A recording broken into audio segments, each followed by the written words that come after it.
right? And he goes up and the guy opens up the question with, why'd you agree to do this interview? He says, well, I don't know, what's the name of the BBC? And he's trying to mock them and all this stuff. And there's a part of it where, he calls them out for the mistakes they made. Yeah. And if you go to the bottom of the interview on BBC, you'll see comment section saying, why'd you cut that out? Because Musk puts it on Twitter, but they didn't put it in the interview. Yeah. Then you watch the interview with you. The first question they ask you was, what's the first question? Hey, you've been accused of serious crimes, rape or something like that. Right off the bat, they asked that question of you. And then you see the interview, Lucy Williamson, I believe, her first question was, you're facing some very serious allegations. Have you raped anybody? That's the open question that they ask you. And the video they put up, the first one, they take it down. The second video they put up, that's 12 minutes like the highlight one, they turn, the comment section is open. There's 80,000 plus comments there. Then you look at Philip Schofield. Yeah. And you just brought up Philip Schofield. For people that don't know who Philip Schofield, do you mind explaining to people who he is? Yeah, he was a TV presenter in England. He was very famous. He ran the morning show. And he was grooming children for a very long time. And all the staff knew about it. And the people who worked on the show with them were being groomed by him. And everybody knew. And it was all a big ha-ha-ha joke. And now he's come out saying, oh, please don't pick on me. I feel sad. And the media is saying, oh, leave the guy alone. He is, when you go look up his Wikipedia, it says he rose to prominence as children's BBC continuity presenter from 85 to 87. Yep. Then went on to do programs on BBC and ITV for Going Live, This Morning, Dancing on Ice, All-Star Mr. and Mrs., The Cube, and a bunch of other things. And they interview him, okay? While he's going through the mess, after 27 years of being married, this one guy that he groomed since 10 years old, his name is McGreevy, I want to say, something McGreevy, that he's going through the process. Matthew McGreevy, they met at 10 years old at a theater group.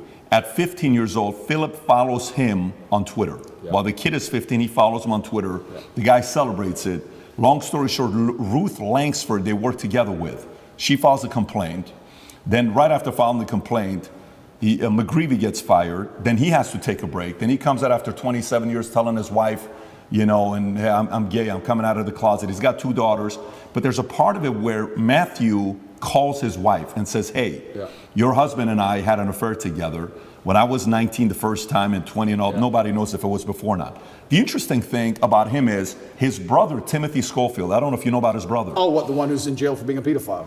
Was convicted of 11 sexual offenses involving a child between October 2016 and 2019, including 2 sexual activity with a child. Here's how the interview started. First question, the guy asked him, he says, you've had quite a week. How are you?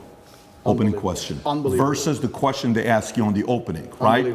And then he turns around and says, the media's interest in the affair was motivated partly because of homophobia, alleging that an affair with a much younger woman would have not generated such a scandal. So he gets protected.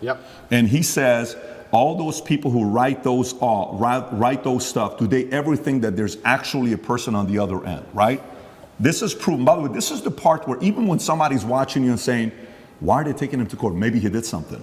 Why are they taking Trump to court? Maybe he did something. Why are they taking this guy? He must have done something. There must have been something there, right? It's stuff like this BBC does. If BBC are watching this right now, I want to kind of remind you of your mission statement that you have on your website. We're going to put the link below to your mission statement. You can go find it. Here's what your mission statement is, BBC. This is why you've lost some credibility the last couple of years. To act in public interest, serving all audiences through the provision of impartial, keyword impartial, high quality and distinctive output and services which inform, educate, and entertain. You say you inform, educate, you entertain, yet you conceal, misinform, and your content's quite frankly boring. You're cherry picking on people that you're talking to. So a message like that gets the average person to say, everything with you is allegedly, everything he did is proven, his brother is proven, yet let's leave him alone. Poor guy, let's target him. This is where their argument has leaks in it. And somebody like you can tear it up. Absolutely. Philip is part of the club, and I'm not. And this is the thing. I'm a mentally resilient person, right? 14 months they've attacked me. I'm not going to sit and complain about that because that's not how I operate as a man. 14 months they've complained about me. If you type Romania, human trafficking, you type in any of these things, my name comes up, my face, I'm a bad person. I've lost all my bank accounts. I've lost all my social media accounts. I've been vilified all across the matrix in every single possible way. They print my face every single day with something negative next to it daily. Nobody gives a shit about my mental health, right? Because I'm the enemy. And what's scary about this is Lucy Williamson herself, she was begging me for an interview. The BBC were begging me for an interview. I don't need any of these people. The only reason I even sat down with the BBC is because they were begging me. I can go and just say my own words and get plenty of views, right? But the whole time I was in jail, they're begging me for an interview. Can we speak to him on the phone? Maybe you can give an interview from jail. Can we have an interview? Please, please, please, please. And I was saying, why do I want to talk to the BBC? And the BBC were saying, no, we don't want to do a hit piece. We want to come across, we want to be impartial. This is what they're telling me. This is what they're telling me.